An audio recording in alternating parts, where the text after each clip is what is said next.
Nuevamente agradecemos su participación.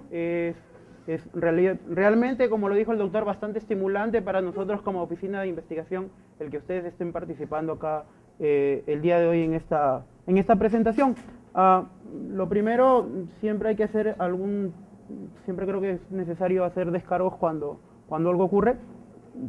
Aparentemente el foco está un poco quemado, así que les ayudaré un poco diciendo algunas cosas que de repente no se notan porque jugaba mucho con los colores, pero tenemos un foco que básicamente está casi monocromático.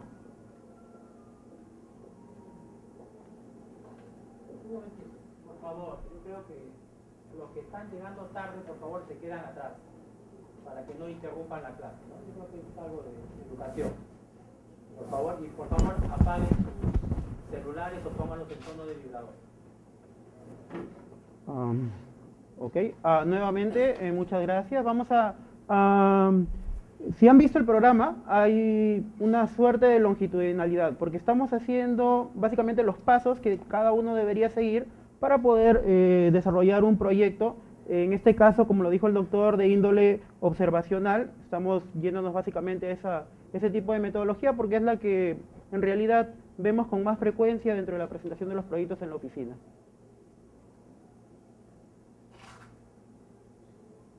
¿Ok?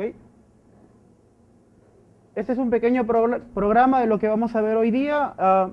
Básicamente nos vamos a enfocar en dos temas, en cómo crear una idea de investigación y de dónde obtener fuentes para ello, ¿no? La primera es la práctica clínica, la práctica rutinaria, luego lo que es la lectura crítica de la literatura y, bueno, el interés personal dependiendo de las inclinaciones de cada uno de ustedes. Luego vamos a ver en una segunda parte cómo se construye bajo una metodología que se llama metodología PICO, una pregunta de investigación científica. Vamos a revisar justamente los criterios Finner, que son los que definen cómo debería ser una pregunta para que nosotros podamos considerar la que es científicamente relevante.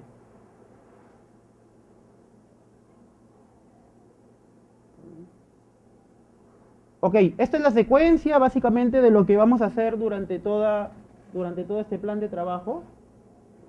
Todo parte de una idea, en realidad, de una idea de investigación. A partir de esta idea, uno configura una pregunta de investigación. Hoy día nos vamos a centrar en esos primeros pasos.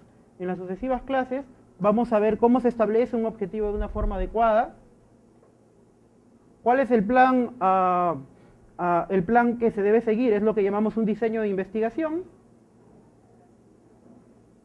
y finalmente cómo se hace un plan de análisis para poder producir resultados que sean publicables. Ok, fuentes de ideas. La primera decíamos que es la práctica clínica, ¿no? En este caso, por ejemplo, digamos que alguien hace en base a sus necesidades en relación a la atención de pacientes, hace una búsqueda en relación a un determinado problema. En este caso, puede ser que alguno de ustedes también haya pasado por esta situación en la que tienen que definir cuál es el test, cuáles son los test, cuáles son las pruebas de laboratorio que deberían ser requeridas en todo paciente cuando tiene una enfermedad febril, porque yo quiero ver cuáles de estas pruebas serían más sensibles, más específicas, para poder hacer el diagnóstico de una verdadera infección, ¿no? Entonces, en base a esa necesidad, yo hago una búsqueda de la literatura. Yo, por ejemplo, encuentro este artículo publicado por Anne Van.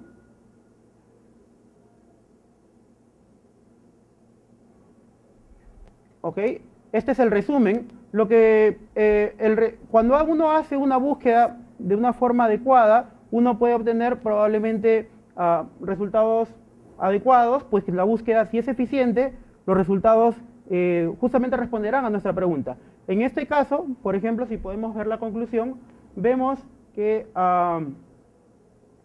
las conclusiones muchas veces de este tipo de estudios, que son revisiones sistemáticas, nos generan fuentes de investigación. ¿Por qué? Porque normalmente las revisiones sistemáticas terminan diciendo qué es lo que hay que ya está completamente demostrado y qué es lo que falta aún por demostrar. Entonces, en base a esas necesidades, nosotros podemos coger un determinado artículo, particularmente las revisiones sistemáticas, y con eso nos basta para nosotros decir, ok, esto podemos tomarlo como una idea de investigación, ¿no? En este caso, la principal conclusión es que de todos los marcadores inflamatorios, en realidad, ninguno funciona de forma adecuada, ¿no?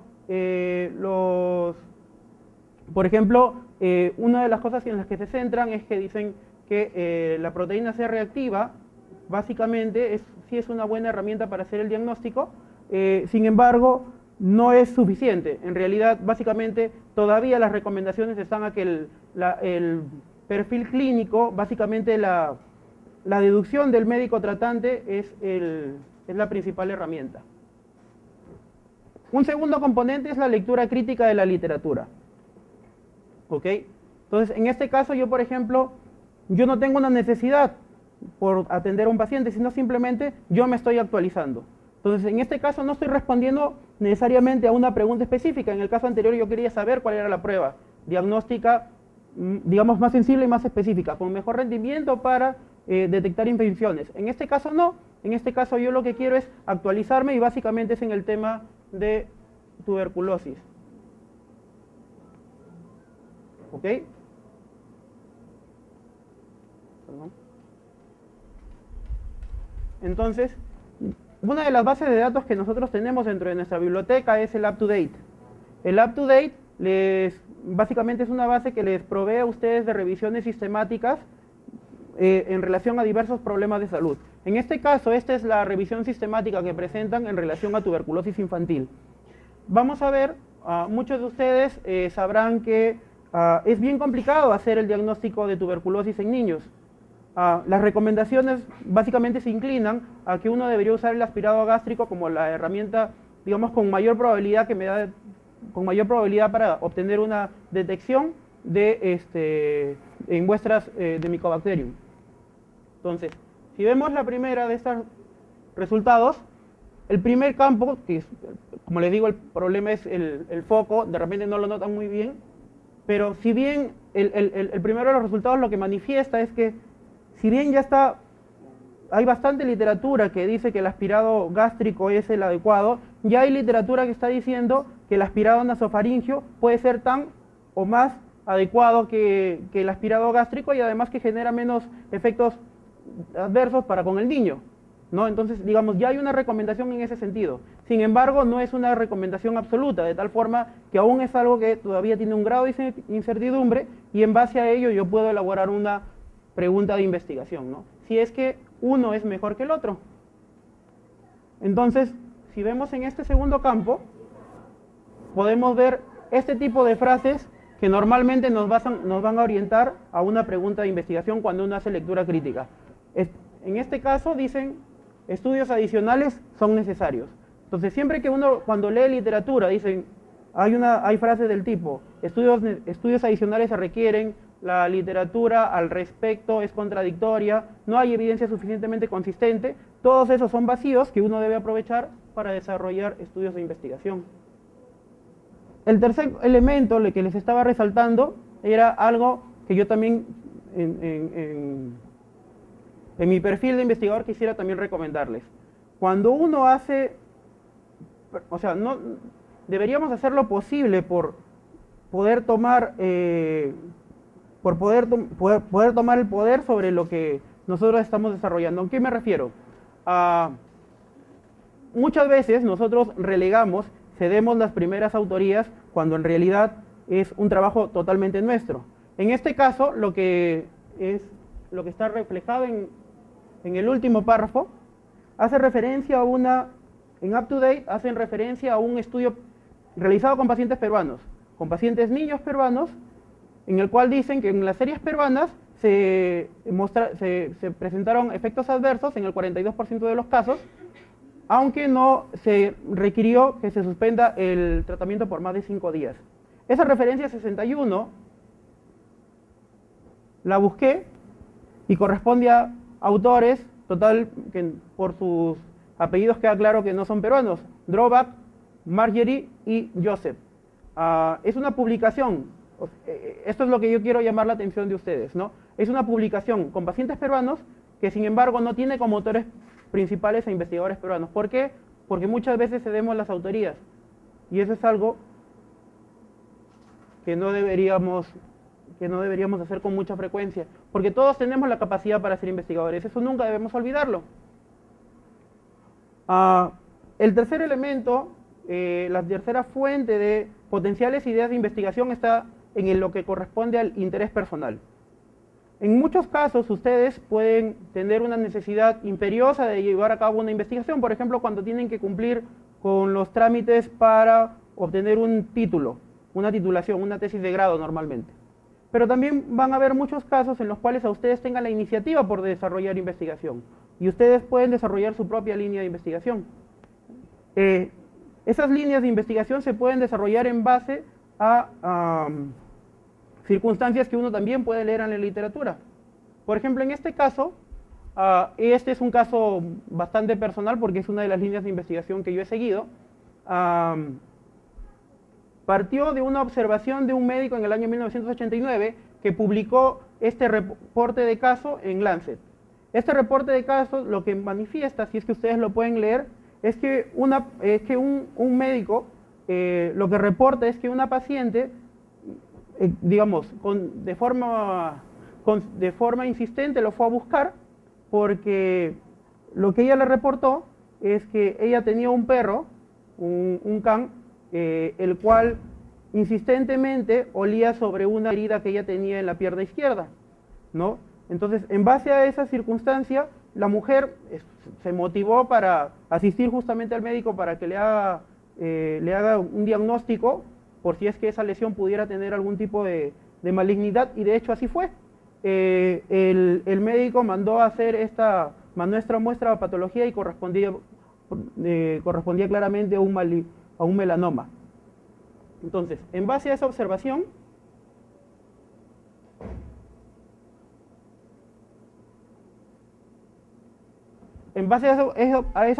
si vemos aquí en este fragmento del lado izquierdo, el investigador lo que recomienda es que debería incidirse en este tipo de metodologías, que de repente sí, la del olfato canino podría tener algún tipo de proyección para convertirse en una herramienta para el diagnóstico de cáncer. Y de hecho es algo en lo cual ya se ha ido avanzando, como lo pueden ver en el video, e incluso en la actualidad ya se están desarrollando lo que llaman narices electrónicas. Esta línea de investigación se desarrolla básicamente en lo que es entrenamiento de canes para diagnosticar muestras de pacientes con cáncer, ¿no? Entonces lo que se ha demostrado es que definitivamente sí, tienen una alta sensibilidad y una alta especificidad para el diagnóstico de cáncer infantil. Pero esa es una línea de investigación que aún está en curso. Ahora, no se nota muy bien la primera y las cuartas términos, pero sí lo que sí van a notar son las primeras letras de cada una de estas palabras que hablan de lo que se llama la metodología Finner. ¿En qué consiste esto? Toda pregunta de investigación debe cumplir con ciertas características. Estas preguntas deberían ser, primero, factibles, segundo, interesantes, tercero, novedosos, éticamente posibles y relevantes. ¿A qué se refiere con cada una de estas cosas? Factible porque definitivamente cuando uno desarrolla una investigación debe tener en consideración que debe tener disponibles todos los recursos materiales, humanos y económicos para poder llevar a cabo la investigación. Y no solo eso, sino también tiene que tener en cuenta que debe tener de un tiempo necesario para poder cumplir con los objetivos de su estudio. Entonces, la factibilidad es un elemento crítico para desarrollar una investigación. Como ustedes también sabrán,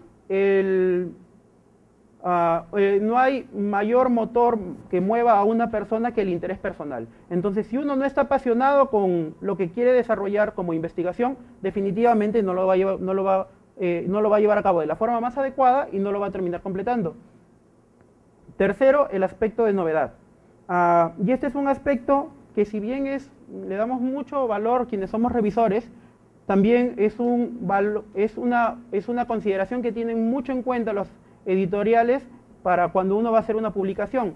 Siempre valoran el nivel de novedad, de originalidad que tiene la publicación para poder ser aceptada, ¿no? El cuarto componente es definitivamente la ética. Que quede claro que uno no puede llevar a cabo investigación si es que no está aprobada por un comité de ética en investigación. Eso siempre debe estar claro en ustedes, pues ahora ninguna editorial les va a permitir hacer presentar una publicación si no tiene una aprobación ética previamente. Y finalmente, que sea relevante. Esto quiere decir que cuando uno elabora una investigación no es simplemente para que se archive. La idea, el objetivo de toda investigación es que genere un cambio. Puede ser un cambio en cualquiera de las dos direcciones. Un cambio en la práctica clínica porque yo estoy generando un nuevo método diagnóstico y entonces al utilizar estos métodos diagnósticos voy a justamente a incrementar el diagnóstico, voy a incrementar la casuística, voy a mejorar el diagnóstico probablemente precoz de una determinada enfermedad, pero también tengo que generar cambios tengo que tener la capacidad de poder generar cambios en el sistema de salud, ¿no? O sea, por ejemplo, en base a estos estudios individuales yo debo poder aportar al conocimiento de tal forma que se puedan establecer guías de práctica clínica que puedan orientar las políticas sanitarias. Factible, interesante, novedoso, ético y relevante.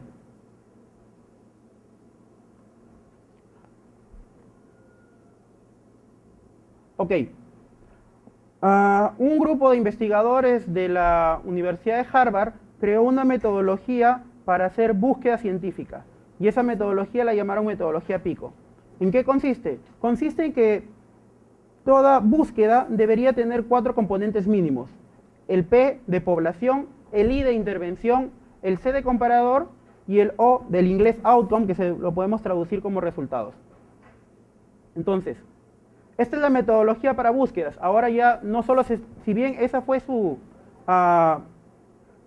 finalidad inicial, ahora nos podemos dar cuenta que esto también nos permite establecer una pregunta de investigación, porque en base a una pregunta de investigación clara, yo puedo establecer una estrategia de búsqueda apropiada.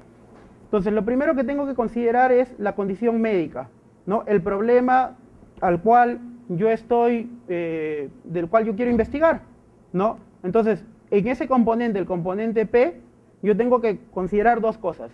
¿Quiénes son los pacientes o cuál es el problema? Yo puedo enfocarlo desde el problema, por ejemplo, anemia, o puedo enfocarlo de pacientes, a niños con anemia. Enfoco el segundo componente, el que es intervención. Allí lo que yo tengo que responder es, ¿qué es lo que se hará a los pacientes en el caso de que esté hablando de un estudio experimental, estoy haciendo una intervención, o a qué voy a exponer, o a qué están expuestos esos pacientes en el caso que sea un estudio observacional? Digamos, yo puedo decir que el mercurio es una exposición ambiental que puede producir determinados efectos deleterios sobre el neurodesarrollo infantil, pero obviamente yo nunca voy a exponer a los niños a eso. Yo no voy a hacerlo como una intervención, necesariamente lo tengo que hacer como una observación. Entonces, dependiendo del diseño, yo voy a responder a la primera o a la segunda pregunta. Es, o qué se le hará en el caso de que yo haga una intervención, o a quién, o a qué sustancia o elemento están expuestos en el caso de los estudios observacionales. El tercer componente es un componente que en algunas ocasiones puede ser indispensable o no. ¿Por qué? Porque no necesariamente siempre vamos a tener un comparador. Por ejemplo, cuando yo quiero hacer un estudio de prevalencia, en un estudio de prevalencia yo no tengo una comparación. Yo simplemente estoy obteniendo el resultado en base a una determinada muestra. No me interesa comparar A contra B. En este caso, yo por ejemplo, cuando quiero establecer comparadores, básicamente es cuando tengo comparadores que están completamente definidos. Por ejemplo, si yo hago un ensayo clínico, yo quiero demostrar en este ensayo clínico que el ibuprofeno es superior al paracetamol, probablemente yo sí tengo que indicar que mi intervención es el ibuprofeno y mi comparador es el paracetamol. Pero si solamente yo quisiera ver el rendimiento de uno, independientemente de tener un comparador, también puedo hacerlo. Lo mismo con las exposiciones.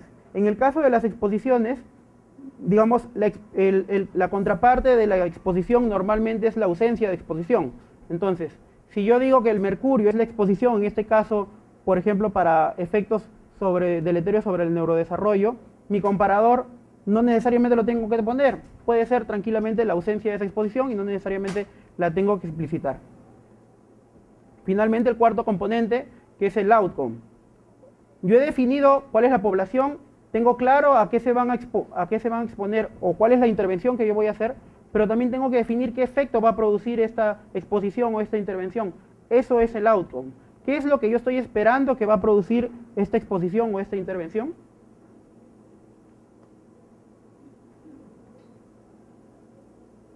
Vamos a verlo con algunos ejemplos, que son justamente los casos que ya hemos visto antes. Primero hablábamos del estudio en el British Medical Journal, en el cual decíamos que había una serie de pruebas de laboratorio y que queríamos ver cuál era la prueba que probablemente nos podría dar con mayor certeza un diagnóstico de infección en niños con fiebre.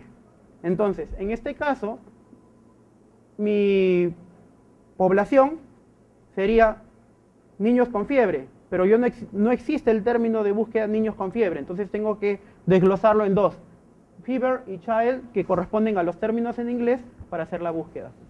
El segundo componente es la intervención.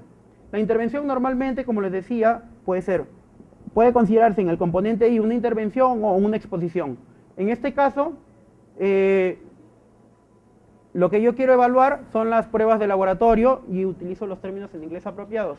No tengo un comparador porque en este caso yo no lo voy a comparar con otro, simplemente voy a evaluar todos en su conjunto. Y finalmente, ¿cuál es mi outcome? Yo que estoy esperando que evalúe con estos, ¿qué es lo que yo estoy esperando lograr con el uso de estas pruebas de laboratorio? Establecer un diagnóstico de infección. Entonces, cuando tengo claro esos componentes, yo también puedo tener clara mi pregunta. ¿Cuál es la utilidad de las pruebas diagnósticas para el diagnóstico de infecciones en niños con fiebre? ¿Ok? Veamos un segundo ejemplo. En el segundo ejemplo nosotros hablábamos de una revisión en UpToDate en la cual nos decía que si el aspirado nasofaringio es una alternativa que uno debería considerar al aspirado gástrico que convencionalmente se hacía para obtener muestras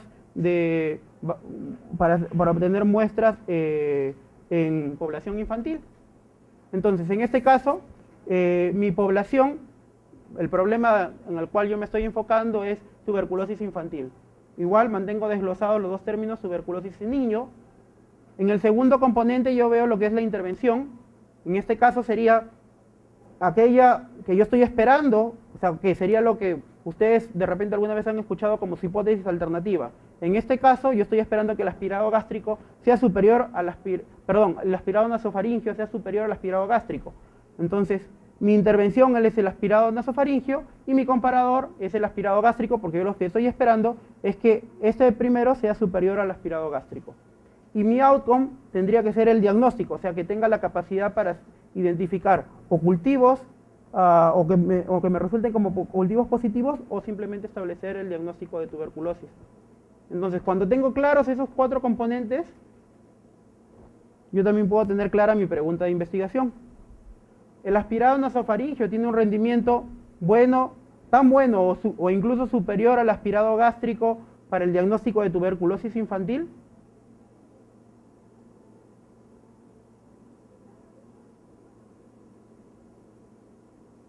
¿Ok? En el tercer problema que yo les estaba mencionando, lo que habíamos visto era un reporte en Lancet del año 89 en el cual estaban manifestando la capacidad del olfato canino para detectar lesiones cancerígenas. Entonces, en este caso, y en base a esa circunstancia, yo me puedo preguntar qué tan bueno es el olfato canino para hacer justamente la detección precoz de una enfermedad oncológica. Entonces, mi población en este caso igual sería niños con cáncer. Mantengo los términos desglosados porque, como les digo, no existe un término, no existe como término único niños con cáncer. Luego mi intervención, que sería olfato canino, y en este caso yo no estoy estableciendo un comparador, o podría también establecerlo, ¿no? Podría decir, por ejemplo, el diagnóstico anatomopatológico como el gold estándar frente al olfato canino. Eso ya depende del investigador. Y luego mi outcome, que sería el diagnóstico precoz, ¿no? Porque yo estoy esperando que si utilizo esta herramienta voy a obtener un diagnóstico más tempranamente que lo que ocurre bajo las metodologías convencionales. Entonces, en base a eso, yo ya puedo establecer claramente mi pregunta de investigación, conectando esos términos. Y yo podría preguntarme cuál es la utilidad del olfato canino para hacer el diagnóstico precoz en niños con cáncer.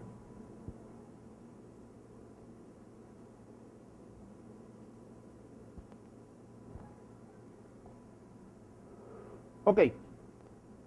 Hay algunas cosas que partiendo, dado que este es el punto de partida, queríamos compartir con ustedes. Hemos elaborado una suerte de recomendaciones que quisiéramos que todo investigador del instituto tenga en consideración. Lo primero, existen normas para hacer investigación, que es lo que llamamos buenas prácticas clínicas en investigación. Entonces, no debería haber ningún investigador institucional, ningún investigador en nuestro instituto que no las conozca, que no las domine y que no las practique. Lo segundo, todo investigador siempre debe reconocer cuando va a hacer una pregunta de investigación que existe unas recomendaciones que se llaman recomendaciones FINER, que le decíamos, su pregunta de investigación tiene que ser factible, tiene que ser interesante para ustedes, tiene que ser novedosa para la comunidad científica porque tiene que aportar algo nuevo y tiene que ser éticamente aceptable, tiene que haber sido evaluada por un comité de ética en investigación y tiene que ser relevante. Tercero, también, como está incluido también dentro de lo que es el concepto FINER, todo proyecto de investigación debe sí o sí pasar por la evaluación de un comité de ética en investigación y de hecho en nuestra institución contamos con uno. Norma número 5, que todo proyecto de investigación que se presente, la norma número 4, que todo proyecto de investigación debe ser presentado a un comité de ética en investigación antes de su inicio, porque luego de iniciado la ejecución del proyecto definitivamente no se pueden hacer modificaciones. La participación de todo comité de ética está básicamente, o debería estar básicamente enfocada en proteger a los sujetos de estudio. Entonces, si ustedes ya inician una investigación en seres humanos, le dejan poca probabilidad de un comité de ética para que pueda elaborar justamente recomendaciones para proteger a los sujetos de estudio. Recomendación número 5, que todo proyecto de investigación que se presente debe culminar en la publicación científica, ¿no?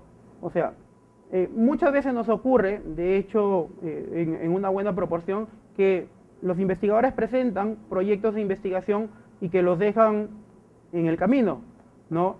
De hecho, es algo que ya estamos viendo con menor frecuencia porque, digamos, en la oficina sí estamos dándoles un soporte, un apoyo para que puedan mejorar sus proyectos e incluso cuando ustedes presentan un proyecto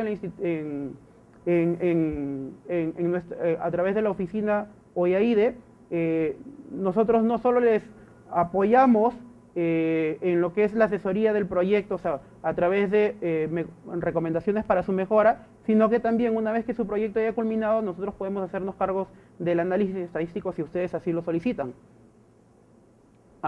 Norma número 6, ningún proyecto de ética...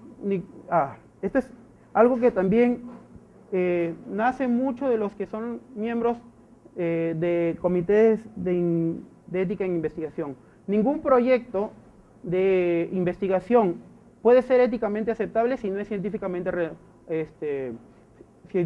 relevante. ¿A qué me refiero con esto? Lo que un comité de ética se pregunta es ¿para qué yo voy a exponer a los sujetos a un riesgo si el producto que voy a obtener no va a traducirse en cambios para la población? Entonces, a esto, en base a ese postulado, no tendría yo por qué hacer ese esfuerzo, ni tampoco el investigador de hacer un trabajo adicional que no va a conducir a nada. Recomendación número 7. Ustedes deben haber escuchado muchas veces esa frase peruana que dice, cada uno baila con su pañuelo. En investigación en realidad no es así. En investigación, para que uno pueda desarrollarla de la forma más apropiada y pueda finalmente terminar el proyecto justamente con una publicación, es un trabajo siempre de equipo. Entonces, no solo piensen en sus productos como algo muy personal, sino que la idea en investigación es poder formar equipos, poder formar redes de investigación, porque si no, no estaremos yendo a ninguna parte. Luego, recomendación número 8, en investigación las autorías no se rigen por la ley de la gravedad, pues no caen por su propio peso. ¿A qué me refiero? Hay criterios IGME, que es una institución internacional que define cuáles son los criterios para ser autor de una determinada publicación. Autor no es quien generó los datos, autor no es quien lo publicó. En realidad, autor implica participar de 3 momentos distintos dentro de una publicación. ¿A qué me refiero con esto? Lo primero que está es el nacimiento de la idea, ¿no? y la generación de un proyecto. El segundo momento de un trabajo de investigación es el momento de la ejecución y del análisis. Y finalmente el tercer momento es el momento en el que se genera el borrador de publicación y se publica el informe final. Entonces, para que uno pueda ser considerado autor de una determinada investigación, uno tiene que haber participado en esos 3 momentos, ¿no? O sea, yo puedo ser investigador, sí, participé del proyecto, sí, generé los datos, sí, pero si yo nunca vi el borrador final y no participé en su elaboración, no puedo ser llamado investigador.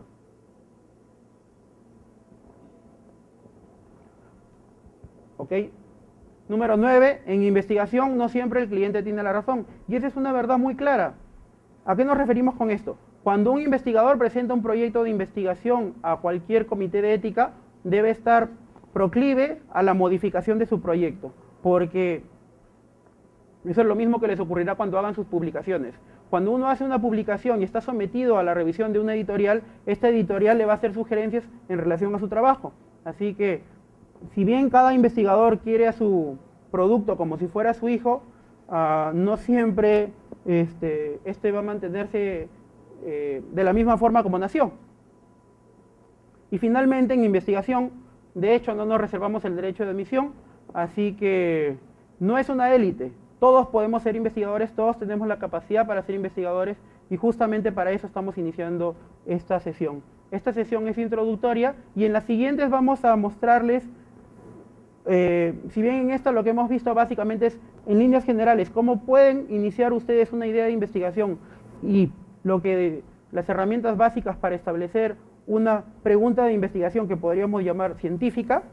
En las siguientes sesiones les vamos a enseñar cómo esta pregunta se puede utilizar para establecer una estrategia de búsqueda adecuada para que puedan tener resultados eficientes, ¿no? Y a partir de ello ya vamos a trabajar lo que serían los diseños de investigación, que es básicamente en los que nos vamos a centrar en muchas sesiones, el plan de análisis, y vamos a cerrar con líneas generales de lo que sería recomendaciones para que puedan establecer, para que puedan formular su informe final, ¿no? Bueno, eso sería todo por el momento.